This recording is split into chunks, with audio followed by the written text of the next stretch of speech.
Normalisation एक ऐसा शब्द जिसके नाम में ही नॉर्मल जुड़ा हुआ है, लेकिन उससे जुड़े हुए जितने मुद्दे हैं उनमें कहीं से भी दूर दूर तक कुछ भी नॉर्मल नहीं है।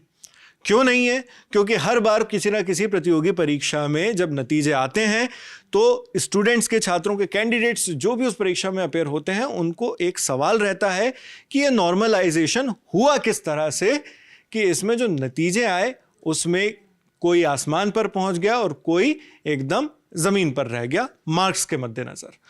तो नॉर्मलाइजेशन को लेकर आपने पिछले भी कुछ महीनों में इस तरह की खबरें सुनी होंगी, जब कैंडिडेट्स जमीन पर उतरे होंगे, विरोध प्रदर्शन हुए होंगे, मांग की गई होगी कि इसका जो भी है प्रोसेस उसके ट्रांसपेरेंट किया जाए। अब एसएससी को लेकर, एसएससी सीजीएल जिसके नतीजे अभी हाल ही में आए हैं, उसको लेकर भी स्टूडेंट्स प्रोटेस्ट कर रहे हैं और इसमें भी पूरी मांगों के केंद्र पर जो मुद्दा है वो है नॉर्मलाइजेशन का। क्या है मुद्दा और किन चीजों को लेकर क्या तर्क दे रहे हैं स्टूडेंट्स, इसकी जानकारी हमारे साथी प्रशांत देंगे। तो नावेद, पहले आपको बता दूं, सिर्फ नॉर्मलाइजेशन ही एक मुद्दा नहीं, और ये कोई पहला एग्जाम नहीं, जैसा आपने बताया कि नॉर्मलाइजेशन जहाँ पे एक मुद्दा बनाओ। बीपीएससी को लेकर अभी हाल फिलहाल में प्रोटेस्ट हुआ। एनटीए जो सेंट्रल के एग्जाम कंडक्टिंग बॉडी है वो भी नॉर्मलाइजेशन यूज़ करती है, क्योंकि जहाँ पे आप मल्टीपल शिफ्ट में एग्जाम कराते हो वहाँ नॉर्मलाइजेशन एक तरीके से लाजमी होता है। बिना उसको कि आप एक पैरिटी नहीं ला पाओगे एग्जाम में। कैट का एक एग्ज़ाम होता है, एमबीए का एंट्रेंस एग्ज़ाम है, देश के जो हायर इंस्टीट्यूट्स हैं, आईआईएम्स टाइप जहाँ एमबीए कराते हैं, जो वो भी नॉर्मलाइजेशन अपनाता है। लेकिन इशू जो है वो मेनली इन सब जैसे बीपीएससी के एग्ज़ाम्स हो गए और एसएससी के एग्ज़ाम्स मेनली उनको लेकर अक्सर होता रहता है। तो सीजीएल 2024 के एग्ज़ाम का रिज़ल्ट आया और उसके बाद से एक बार से फिर ये शब्द सामने आया है। अब मेन इशू जो है वो एक नॉर्मलाइजेशन का तो है ही, जो छात्र, क्योंकि जैसे ही रिज़ल्ट आया उसके बाद सोशल मीडिया पे एकदम स्क्रीनशॉट्स मार्क्स के अलग अलग स्टूडेंट्स के सारी पोस्ट्स दौड़ रही हैं जहां पर क्लेम्स किए जा रहे हैं। हाँ, फ्लड करने लगे। तो एक तो नॉर्मलाइजेशन का इशू है, डॉक्यूमेंट वेरिफिकेशन को लेकर भी छात्र कई सारी चीज़ें बोल रहे हैं। हाँ, एक और इशू है कि पेपर में एसएससी के जो भी एग्ज़ाम्स हैं, कई सारे क्वेश्चंस हर बार कोई ना कोई 4-5 क्वेश्चन, 1-2 क्वेश्चन गलत आते हैं। या तो क्वेश्चन का मतलब गलत होता है, ट्रांसलेशन गलत होता है, या कह लें आपकी ऑप्शन में कुछ गड़बड़ रहता है। तो एक वो इशू है। और इसके अलावा एसएससी सीजीएल के एग्ज़ाम को लेकर मेनली पोस्ट प्रेफरेंसेस भराई जाती हैं, एक इशू उसको लेकर है। ये सारे इशू मैं बता रहा हूँ। पोस्ट प्रेफरेंसेस के बारे में थोड़ा सा अभी वो बताता हूँ अलग से।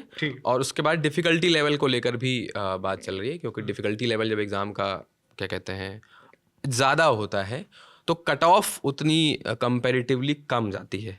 अब पेपर आसान आएगा तो नंबर स्टूडेंट ज़्यादा आएंगे तो कट ऑफ भी आ जाएगी। तो अब नॉर्मलाइजेशन की बात जो है वो ऐसे सामने आई कि जब रिज़ल्ट आया तो अब क्योंकि सारे आजकल अलग अलग कोचिंग्स के ग्रुप होते हैं, स्टूडेंट्स के ग्रुप होते हैं, और जो सेलेक्ट होते हैं वो सब स्टूडेंट्स अपने नंबर साझा करते हैं, सामने आते हैं उनके। तो देखा गया कि कई सारे स्टूडेंट्स के मार्क्स में बहुत वेरिएशन है, मतलब जो उनके रॉ मार्क्स आए हैं और जिस पोस्ट के लिए वो सेलेक्ट हुए हैं उस पोस्ट की कट ऑफ उनके मार्क्स से कहीं ज़्यादा है। मतलब 30-30, 40-40 नंबर इतना सामने आया कि ये डिफरेंस 30-40-50 30-40 नंबर का डिफरेंस। मतलब एक ऐसा एग्जाम जहां पर अगर पॉइंट में भी आपके डेसिमल्स में भी मार्क्स कम हो रहे हैं तो आपका सिलेक्शन नहीं हो रहा है। हाँ। उसमें 30-40 मार्क्स के डिफरेंस में भी लोगों का सिलेक्शन। यही इशू है कि डेसिमल्स में अगर नंबर का डिफरेंस है 200, 300, 400, 500 रैंक आपकी आगे पीछे हो जाती है। हाँ। वहाँ 30-40 मार्क्स का डिफरेंस एक बहुत ह्यूज है। बिल्कुल। तो ये चौंकाने वाला है एक तरीके से। तो अब ये हुआ कैसे, उसके पीछे भी क्योंकि इस एग्ज़ाम को लेकर ये पहला एक तरीके से पहले आरोप नहीं लग रहे हैं कि कुछ गड़बड़ हुआ है। प्रीलिम्स जब हुआ था सितंबर में, उसका जब रिजल्ट आया उसके बाद भी कई तरीके के आरोप लगे। छात्र और कई टीचर्स हैं जो उनका समर्थन करते हैं या उनको पढ़ाते हैं, वो लोग मिलके हाई कोर्ट भी गए थे प्रीलिम्स वाले मुद्दे को लेकर। उसका सेंट्रल एडमिनिस्ट्रेटिव ट्राइब्यूनल भी गए, जहाँ उसकी सुनवाई अभी भी चल रही है। प्रीलिम्स को लेकर क्या मुद्दा था? तो प्रीलिम्स को लेकर मुद्दा ये हुआ था, सबसे पहले तो ये हुआ कि प्रीलिम्स एग्जाम से पहले जब एडमिट कार्ड आना था तो कई सारे स्टूडेंट्स ऐसे थे जिनका एडमिट कार्ड जारी नहीं किया गया। जब उन्होंने कमीशन के सामने ये बात रखी तो कमीशन ने 7-8 हज़ार स्टूडेंट्स के जो भी एडमिट कार्ड थे वो रिलीज़ किए, ठीक है। और उसमें जारी क्यों नहीं हुए तो इसके पीछे अब कमीशन जो कहता है कि कोई टेक्निकल दिक्कतें हैं, जैसे मेरे बाल कहीं गड़बड़ होंगे, मेरा चेहरा कुछ अलग से दिख रहा होगा, तो ये हुआ। उसके बाद क्या हुआ, प्रीलिम्स एग्ज़ाम में क्या कहते हैं, एक फिजिकली हैंडीकैप्ड कैटेगरी होती है स्टूडेंट्स की, तो उनको स्क्राइब अलाउड होता है। तो कई मामले ऐसे सामने आए जहाँ पे गलत तरीके से स्क्राइब इस्तेमाल किया गया, और जो फिजिकली हैंडीकैप्ड जो भी स्टूडेंट्स हैं उनके लिए जो कट ऑफ जाती है वो मतलब कंपैरेटिवली लोअर जाती है, तो उनके अनएक्सपेक्टेडली बहुत ज़्यादा मार्क्स थे। तो अब ऐसे में क्या होता है कि और एक पर्टिकुलर पोस्ट है JSO करके, जूनियर स्टैटिस्टिकल ऑफिसर करके होती है, तो उस पोस्ट के लिए जो 30 से अधिक उम्र के जो छात्र थे, तो अब जैसे मान लीजिए कि JSO की कट ऑफ 170 जाती है, ठीक है, और 30 से अधिक उम्र के जो उसके लिए क्वालिफाइड बच्चे हैं, अब कई सारे उसमें, और नॉर्मल बाकी जो पोस्ट हैं उनके लिए 150 जाती है। तो अब JSO के जो भी कैंडिडेट्स हैं इनकी 30 से ज़्यादा उम्र है, तो अगर 170 इसके हैं वो क्वालिफाई कर जाएगा। लेकिन जिसके 160 आए, 150 और 120 के बीच मान लीजिए 155 आते हैं, हाँ वो वहाँ अटकते हैं, तो कायदे से तो वो डिस्क्वालीफाई हैं, क्योंकि वो अपना कट ऑफ नहीं क्लियर कर कट ऑफ भी नहीं क्लियर कर पाए, और एज भी के हिसाब से एलिजिबिलिटी उनकी नहीं है। लेकिन कमीशन ने क्या किया, जब छात्रों ने बात सामने रखी, तो कमीशन ने क्या किया, जब रिजल्ट रिवाइज किया, ठीक है, कैट के पास ये लोग गए और बहुत सारी चीज़ें हुई, तो रिजल्ट रिवाइज करने पे क्या किया, जो 160 नंबर वाले थे, क्योंकि वो 150 ही कट ऑफ क्लियर कर रहे हैं बाकी पोस्ट के लिए, लेकिन एक्चुअल में तो वो JSO वाली पोस्ट के लिए हैं जिसके लिए 170 कट ऑफ है, तो उनको नहीं होना चाहिए। अगर ऐसे 1500 ही बच्चे हैं, तो उनको आप अगर अगली स्टेज के लिए क्वालिफाई कर देते हो, तो सीधी सी बात है ना कि कंपटीशन बढ़ेगा तो कट ऑफ बढ़ेगी। तो एक वो इशू था प्रीलिम्स को लेकर। और उसके बाद जब ये मैटर सेंट्रल एडमिनिस्ट्रेटिव ट्राइब्यूनल में गया, तो मेंस एग्ज़ाम से एक दिन पहले हाई कोर्ट के जवाब के बाद कोर्ट ने कुछ 525 या 545, एग्जैक्टली मुझे याद नहीं है, 1034 कुल स्टूडेंट्स थे, तो उनको दोबारा मतलब उनको मेंस के लिए एलिजिबल बता दिया, ठीक है। और क्योंकि SSC को उस मामले में जवाब देना था, तो SSC ने एक दिन पहले ही जब ये सब हुआ, तो 609 शायद और थे, उन कैंडिडेट्स को भी पेपर के लिए अलाउ कर दिया। तो ये मोटा मोटी कुल 1100 लगभग बच्चे थे जिनको दोबारा मेंस लिखने के लिए बैठा, मतलब एलिजिबल कर दिया। इसमें जिस तरह से आपने एग्जांपल दिया JSO का, उस तरह से इसमें मल्टीपल नौकरियां होती हैं, उसको लेकर भी कुछ विवाद है? नहीं, मल्टीपल नौकरियों को लेकर विवाद नहीं है। अब आते हैं मेन विवाद पे। तो नॉर्मलाइजेशन को लेकर जो मेन विवाद है उसमें, जैसे मैं आपको दिखाता हूँ कि ये जैसे कैंडिडेट है रवि गुप्ता, ठीक है, तो इनको ये B03 कैटेगरी के लिए सेलेक्ट हुए हैं। B03 है ASO in central secretariat service, ठीक है। इसकी कट ऑफ गई है OBC के लिए 348.55 इस पोस्ट की, ये है assistant ASO CSS central secretariat के लिए, ठीक है, OBC कैटेगरी के 348.55, ठीक है। अब इस बंदे के मार्क्स, कैटेगरी मार्क्स ये हैं, और टोटल मार्क्स 299 है ये, ठीक है। एक मिनट, कैटेगरी मार्क्स ये हैं, average, category average and shift average वो छोड़ दिए, 286.01 है, और इसको 299 मार्क्स इन्होंने स्कोर किए हैं रवि गुप्ता ने। 348 कट ऑफ थी, इसका 348 कट ऑफ थी, यानी लगभग 50 के लगभग का अंतर है। हाँ, तो ये इस कैंडिडेट के मार्क्स जो है वो नॉर्मलाइजेशन के बाद बढ़े हैं। अब हुआ क्या, क्योंकि अब एक और जो इशू है मल्टीपल शिफ्ट वाला, अब आप मल्टीपल शिफ्ट में एग्जाम कराओगे तो आपको नॉर्मलाइजेशन लागू करना पड़ेगा। क्या इनका सिलेक्शन हो गया है इतने ही मार्क्स में? हाँ, ये जो लिस्ट है सेलेक्टेड कैंडिडेट्स वाली है, ये सिलेक्टेड है, B3 पोस्ट के लिए सिलेक्ट हुए हैं ये। एक बार इसको कैमरे में भी हम दिखा देते हैं। ये रोल नंबर डला हुआ है, यहाँ पे रवि गुप्ता का नाम है, ये लिखा हुआ रुदल प्रसाद गुप्ता, सविता गुप्ता, और ये B03। तो यहाँ पर देख सकते हैं आप, लिखा हुआ है list of candidates in rolling order provisionally short listed for all post other than JSO। हाँ, तो ये यहाँ पे रवि गुप्ता का नाम आ गया। चाहे तो आप ये रोल नंबर भी मैच कर सकते हैं। ये जो रोल नंबर यहाँ पे डला हुआ वही है जी। सिलेक्टेड कैंडिडेट है, मतलब जो सिलेक्ट हुए हैं उनके कैंडिडेचर पे कोई वो नहीं है। जो छात्र मुद्दा उठा रहे हैं उनका यही है कि नॉर्मलाइजेशन कैसे किया आपने, कमीशन ने नॉर्मलाइजेशन के लिए क्या फॉर्मूला अपनाया, जो मतलब इतना इन्फ्लेटेड मार्क्स बढ़ जा रहे हैं। बड़ी बात है ना, मतलब एक कैंडिडेट को 299 मार्क्स मिलते हैं और 348.55 का उसमें आता है, तो लगभग 49.55 आपने बढ़ा दिए, लगभग 50 के करीब मार्क्स बढ़ गए, मतलब ये तो बहुत बड़ी बात है जी। हाँ, तो इसी मतलब ऐसे ही कई स्टूडेंट्स हैं, और कई ऐसे भी हैं जिनके मार्क्स कम है, मतलब हो सकता है इससे ज़्यादा भी हो किसी कैंडिडेट के, उसको कोई पोस्ट नहीं मिली है। उसका रीज़न ये है क्योंकि मल्टीपल शिफ्ट में एग्ज़ाम जब हुआ तो 18 तारीख को जो पेपर हुआ वो 20 तारीख से कठिन था, ठीक है। अब जो 18 को पेपर दे के आए कैंडिडेट्स, उनको ये उम्मीद थी अगर नॉर्मलाइजेशन होगा तो शायद उनके ज़्यादा बढ़ेंगे, लेकिन हुआ उल्टा, ठीक है। तो मेन इशू इसीलिए स्टूडेंट सामने रख रहे हैं कि नॉर्मलाइजेशन आपने किया कैसे है, इसका प्रोसेस क्या था, क्या मापदंड थे, किस तरह को, किस चीज को आपने फॉलो किया, इसको ट्रांसपेरेंटली रखिए जी। एक ये चीज़ है। और एक और इशू था क्योंकि इस एग्ज़ाम में टाइपिंग टेस्ट भी होता है, तो टाइपिंग टेस्ट में 2000 शब्द आते हैं जो आपको टाइप करने होते हैं, लेकिन इस साल उसमें भी कुछ किया कमीशन ने, शायद ज़्यादा शब्द दे दिए और वैसा कुछ हुआ, तो स्टूडेंट्स ने उसको लेकर भी कमीशन को कई सारी रिक्वेस्ट भेजी। उसके बाद कमीशन ने क्या किया, उन कैंडिडेट्स का जिनने रिक्वेस्ट भेजी थी और बताया था कि टाइपिंग टेस्ट में कुछ गड़बड़ी थी, उनके लिए 31 जनवरी को दोबारा टाइपिंग टेस्ट रख दिया। अब हुआ ये कि कई स्टूडेंट जो पेपर देने के बाद जिनको लग रहा था कि उनके उतने अच्छे मार्क्स नहीं आएंगे, तो वो पेपर देने नहीं गए, टाइपिंग टेस्ट देने 31 तारीख को नहीं गए। तो ऐसे मतलब अब ये जो डेटा है ये स्टूडेंट्स का ही दिया हुआ है, हाँ।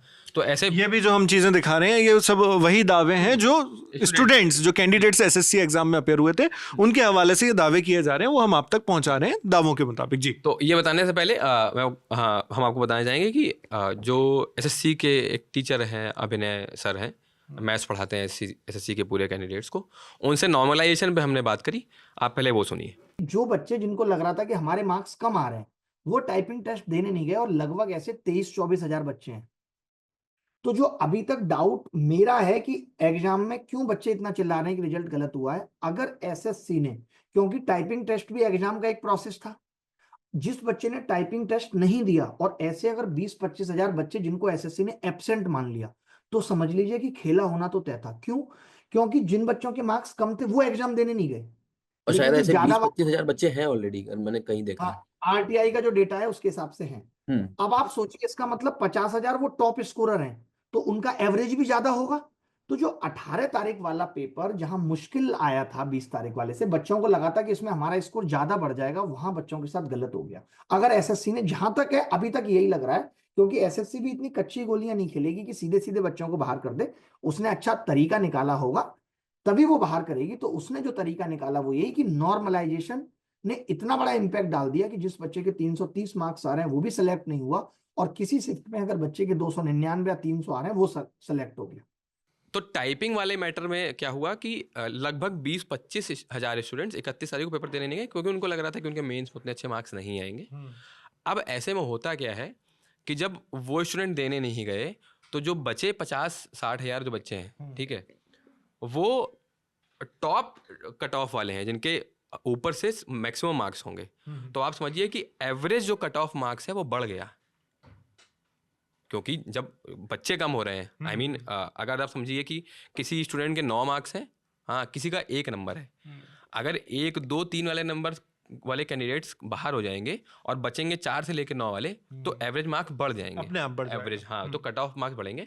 उसी वजह से ये हुआ है कि जो 18 तारीख को जो पेपर कठिन आया था जिन कैंडिडेट्स का, उनके उतने मार्क्स नहीं बढ़े होंगे, ऐसा हो सकता है, और जो 20 वाले हैं उनके बड़े होंगे, ये एक अनुमान लगाया जा रहा है। हाँ, ऐसा हो सकता है, ठीक है। तो एक पूरा मैटर मतलब नॉर्मलाइजेशन और उसके जो अराउंड है, एक ये है।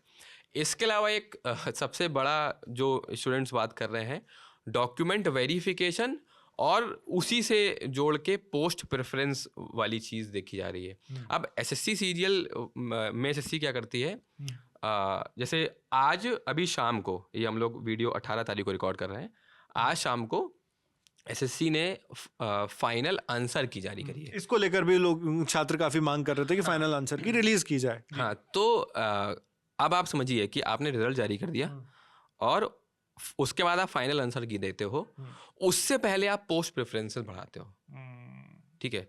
अब अगर मुझे ये नहीं पता होगा कि मेरे मार्क्स इतने आ सकते हैं, मैं किस तो तरह से तो मैं कैसे कौन सी पोस्ट चूज करूंगा, किस बिना पर करूंगा? कोई भी व्यक्ति जो है अपने हिसाब से मार्क्स देखेगा कि हाँ इसके लिए मैं एलिजिबल हूँ, उसके लिए एलिजिबल, तभी वो भरेगा। बिल्कुल। और एक ये वजह और भी हो सकती है कि जिन कैंडिडेट्स के मार्क्स ज़्यादा हैं उनको वो पोस्ट नहीं मिली है या कोई नौकरी नहीं मिली, क्योंकि अब आप समझिए कि अगर आपने किसी एक पर्टिकुलर पोस्ट के लिए पहली प्रेफरेंस डाली है और आप वो कट ऑफ क्वालिफाई करते हो तो आपको ही नौकरी मिलेगी।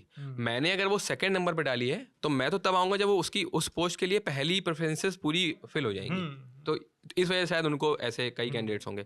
तो कैंडिडेट्स का ये कहना है कि आप एटलीस्ट फाइनल रिजल्ट से पहले आंसर की जारी करो, ताकि जो भी वो पोस्ट प्रेफरेंस भरते हैं उसके लिए वो मतलब श्योर हो पाए कि कौन सी पर्टिकुलर पोस्ट के लिए उनको अप्लाई करना है। तो पोस्ट प्रेफरेंस के बारे और आसान शब्दों में अगर कहें तो, क्योंकि जैसा प्रशांत ने आपको शुरुआत में बताया, एसएससी में मल्टीपल बहुत तरह तरह की पोस्ट होती है जिनके लिए एप्लीकेशन होता है, एग्जाम होता है, भर्तियां होती हैं, उनमें अलग अलग नौकरियों के हिसाब से जो पोस्ट मिलती है उनके हिसाब से अलग अलग मार्क्स आपके कट ऑफ होते हैं, जिसके आधार पर आप योग्य माने जाते हैं और उसके आधार पर फिर आपको अपना प्रेफरेंस यानी अपनी प्राथमिकता सेट करनी होती है कि कौन से हमारे इतने मार्क्स हैं, हम ये पोस्ट पहले चाहते हैं, फिर दूसरे नंबर पे ये चाहते हैं।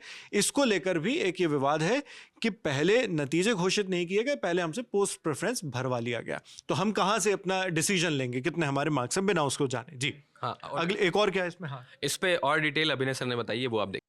वही ये तो कहते हैं आपको पता है नहीं पता आपके मार्क्स कितने, आप पोस्ट प्रेफरेंस भर दो। इसीलिए तो नौकरियां बर्बाद हो रही हैं, खराब हो रही हैं। अगर एक बच्चे को पहले ही पता लग जाए यार मेरे तो 200 नंबर भर रहे हैं, मैं पोस्ट प्रेफरेंस भर के क्यों ही कोई नीचे की नौकरी खराब करूं। मैं इसमें आपको बता दूं 33% बच्चे ऑलरेडी सिलेक्टेड हैं इस एग्जाम में। सोचिए अगर उनको पहले से ही पता लग जाता कि उनको अच्छी नौकरी मिल रही है तो वो भरते पोस्ट प्रेफरेंस, वरना नहीं भरते। इन सभी मामलों के अलावा एक मुद्दा जो स्टूडेंट्स हमेशा से कहते आ रहे हैं वो ये है कि परीक्षा में कई बार हमें गलत प्रश्न दे दिए जाते हैं, उनके जवाब भी सही हमें ऑप्शंस में नहीं मिलते। इस तरह की कई सारी डिस्क्रिपेंसीज होती हैं क्वेश्चन पेपर में, जिसकी वजह से बाद में स्टूडेंट्स को अपने रिजल्ट के दौरान भुगतना पड़ता है। और सिर्फ एसएससी इसके लिए एक अकेला ऐसा नहीं एग्जाम, कई एग्जाम जो कॉम्पिटिटिव होते हैं उसमें भी होता है, लेकिन इसमें भी एक बड़े स्तर पर ये खामी पाई गई है, ऐसा स्टूडेंट्स का दावा है। जी प्रशांत। हाँ, तो अब ये भी एक तरीके से बड़ा इशू ही आप कहोगे, क्योंकि आप एक देश के सेंट्रल कंडक्टिंग बॉडी हो, ग्रुप बी का एग्ज़ाम है, तो आपको उतना आपकी ड्यूटी बनती है कि वैसा एक अच्छे से पेपर सेट किया जाए, आपके पास एक अच्छा पूल हो क्वेश्चंस का। तो लगभग हर साल देखा जाता है कि कुछ ना कुछ क्वेश्चन में कहीं ना कहीं गड़बड़ी, जैसे मैंने कहा कोई ट्रांसलेशन में गड़बड़ी है, या कोई डेटा पर्टिकुलर गलत दिया गया है, या जो ऑप्शन दिए होते हैं एमसीक्यू बेस्ड क्योंकि पेपर होता है तो ऑप्शन में कुछ गड़बड़ है, तो छात्र आंसर कैसे मार्क करेंगे। अब उसके बाद एसएससी करती क्या है, जब आपने ही क्वेश्चन गलत दिए, ठीक है, उसमें छात्रों की कोई गलती ही नहीं है, उसके बाद आप ये करते हो कि छात्रों से ही कहते हो कि अगर आपको क्वेश्चन गलत लग रहा है तो आप हमको ऑब्जेक्शन रेज करो, उसके लिए पैसे लो, 100, 50, 200 ऐसे करके। तो अब ये तो फिर वाली बात हो गई कि आपने फिर धंधा बना लिया। हाँ, खुद ही गलत कर रहे हैं और आप उससे पैसे मांग रहे हैं। लाखों बच्चे पेपर दे रहे हैं और वो अगर ऑब्जेक्शन रेज करने के लिए पैसे देंगे तो मतलब ये कहाँ तक सही है। मतलब ये छात्रों के साथ, मतलब मेरे हिसाब से तो कहीं से ये छात्रों के लिए तो नहीं सही है। छात्र भी यही मुद्दा उठा। हाँ, एक ये है। और अब इस पे भी अभिनय सर ने अपनी बात रखी है, वो आप देखिए क्या कहा है उन्होंने। पेपर में जानबूझ के 8-10 सवाल गलत पूछना और उससे बच्चों से कहना कि जो सवाल गलत है उनके 100 रुपए आप जमा करो। 1,65,000 बच्चों से इस तरीके से 100, 200, 800 रुपए लेकर के 25, 30, 50 करोड़ रुपए कमाना, ये इनका धंधा बन गया और ये हर एग्जाम में कर रहे हैं। हमने भी एग्जाम दिया है, हम 2012 से जानते हैं, कभी इस तरीके के सवाल गलत नहीं आते थे जितना अब आ रहे हैं। इन्होंने इसे कमाई का जरिया बना लिया है। पहले आप गलत सवाल पूछोगे, फिर बच्चे से कहोगे कि बताओ कौन सा सवाल गलत है, और 100 रुपए भी तो साथ में दक्षिणा के रूप में। इसे लेकर एक ये सबसे बड़ी बात जो प्रशांत ने भी उठाई कि एक इतने बड़े लेवल पर एग्जाम करवाया जाता है जिसमें सरकारी नौकरी दी जाती है, और सरकारी नौकरी की इस वक्त देश में कितनी अहमियत है, लोग कितना चाहते हैं, वो आप इसी से अंदाजा लगा सकते हैं कि जितने भर्तियां नहीं निकलती उससे कई गुना ज्यादा एप्लीकेशंस उसमें आ जाते हैं। और इस बात को सुप्रीम कोर्ट ने भी अभी हालिया अपने एक जजमेंट में ऑब्जर्व किया था।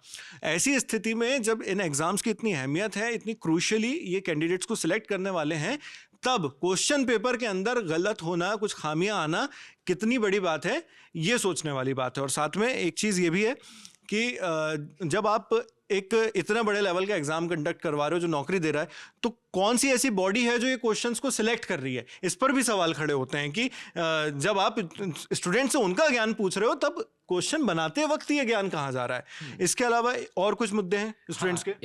एक आखिरी और बड़ा मुद्दा ये भी है कि जैसे अब क्योंकि वही है, मैं कह रहा हूँ बड़ा एग्ज़ाम है और ये सारी चीज़ें, तो जो डिफ़िकल्टी लेवल है क्वेश्चंस का, ठीक है, तो छात्रों का ये कहना है कि उसको आपको थोड़ा अच्छा करना चाहिए। अब जैसे एसएससी कई एग्ज़ाम कराता है, जीडी का एग्ज़ाम होता है, 12th लेवल का होता है वो, उसके अलावा CHSL होता है, जीडी 10th क्लास का होता है, CHSL 12th और CGL ग्रेजुएशन वाला। तो CGL और आप देखेंगे CHSL, दोनों में जो मैथ्स का मतलब डिफिकल्टी लेवल सिलेबस है वो ऑलमोस्ट सेम है। लेकिन अब चौंकाने वाली बात यह है कि आप क्वेश्चन भी दोनों एग्जाम में सेम टाइप के पूछते हो, और अच्छा। कई बार ऐसा होता है कि क्वेश्चंस रिपीट होते हैं। अब सीरियल में ही क्या हुआ कि जैसे कल आपने पेपर दिया किसी दूसरी शिफ्ट में, मैं कल अगले दिन देने जा रहा हूँ, तो मैं आपके अगर पेपर में 30 क्वेश्चन पूछे गए किसी चीज़ में, तो 5-6 क्वेश्चन मैं अंदाज़ा लगा सकता हूँ कि ये उसी ग्राउंड पूछेगा, सिर्फ थोड़ा बहुत डेटा या नंबर चेंज कर देंगे, एक ये चीज़ होती है। तो आप कह रहे हैं कि CHSL और CGL में भी कई क्वेश्चंस कॉमन पाए जाते हैं? हाँ, मतलब ऐसे स्टूडेंट्स के कई दावे हैं, ठीक है। तो अब इससे होता क्या है कि कट ऑफ बहुत हाई होती है। अब आप देखिए इस एग्जांपल के लिए यहाँ पे ASO CEBC है, ठीक है, इसकी कट ऑफ गई 369 ऑलमोस्ट। थोड़ा इसको जूम कर लेते हैं और अच्छे से दिख जाएगा। ऑलमोस्ट 370 गई है, ये है आउट ऑफ 390, आप समझिए। तो किसी एग्जाम में अगर 85% 90% कट ऑफ जा रही है, और वो भी इतना कंपटीशन होने के बावजूद 362 गई है ASO मैती की, और उसके बाद MEA की गई है, ये रही 362.67 ASO, तो ऑलमोस्ट 85 या 90% कट ऑफ है। और ये परीक्षा 390 नंबरों की होती है? हाँ, 390 और 60 नंबर का कंप्यूटर बेस्ड टेस्ट होता है जो क्वालिफाइंग होता है।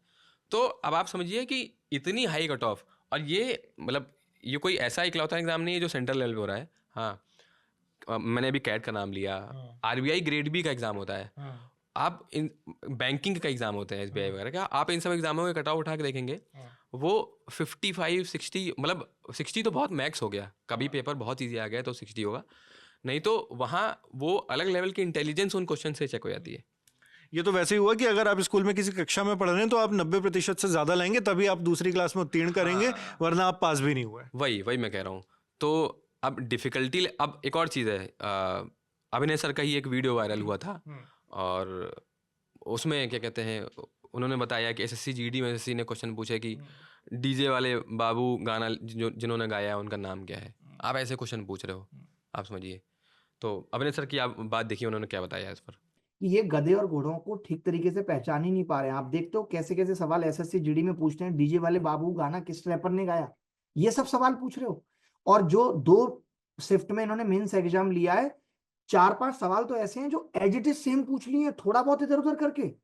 यानी एक बच्चे को पहले ही पता लग जा रहा है, अच्छा इसके पेपर में ये 30 सवाल पूछे गए थे, मेरे में 5 तो पक्के आएंगे, यानी इनसे 60 सवाल नए नहीं बन सकते।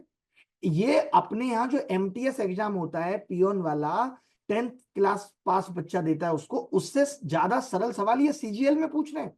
आप सोचिए, CHSL 12th बेस्ड एग्जाम है, CGL ग्रेजुएशन बेस्ड एग्जाम है, दोनों एग्जाम का आप मैथ्स का सिलेबस देखेंगे तो सेम है। क्यों भाई, या तो उसको कम कर दो या इसको बढ़ा दो। तो ये तमाम दावे, आपत्तियां, आरोप प्रत्यारोप सब कुछ था SSC CGL के 2025 के रिजल्ट्स को लेकर, और इसमें अभिनय सर ने भी बताया कि क्या स्टूडेंट्स के मुद्दे हैं, प्रशांत ने बखूबी आपको पूरा विस्तार से समझाया कि किन चीज़ों को लेकर विवाद हो रहा है। हालांकि आज जब हम ये वीडियो शूट कर रहे हैं तब फाइनल आंसर की SSC CGL की आ गई है।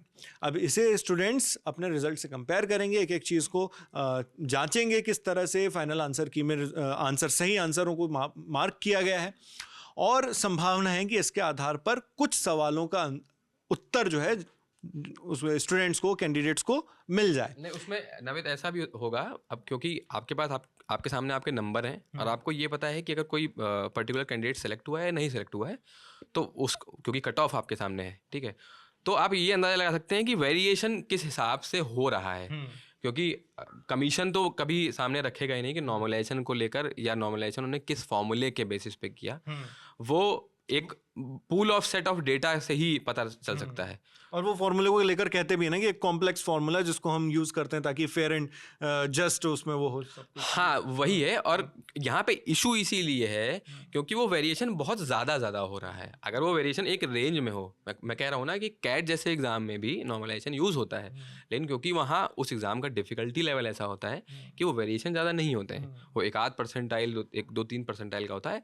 40-50 नंबर का वेरिएशन इज वेरी ह्यूज, तो वो वाली चीज़ है। हाँ, तो अब ये फाइनल आंसर की आने के बाद स्टूडेंट्स के मुद्दे किस तरह से मोड़ लेते हैं, क्या वो गंभीर होते हैं या स्टूडेंट्स कुछ और तर्क के साथ आते हैं, या फिर उन्हें उनकी जो भी ग्रीवेंसेस जो भी डिस्प्यूट्स हैं उनका जवाब मिल जाता है, ये आने वाले वक्त में पता चलेगा। और एसएससी से जुड़े मुद्दों के लिए जब भी कोई अपडेट्स आएंगी तो दी लल्लन टॉप पर आपको उनके वीडियोज़ मिलेंगे। आपके लिए जानकारी लेकर आए थे हमारे साथी प्रशांत।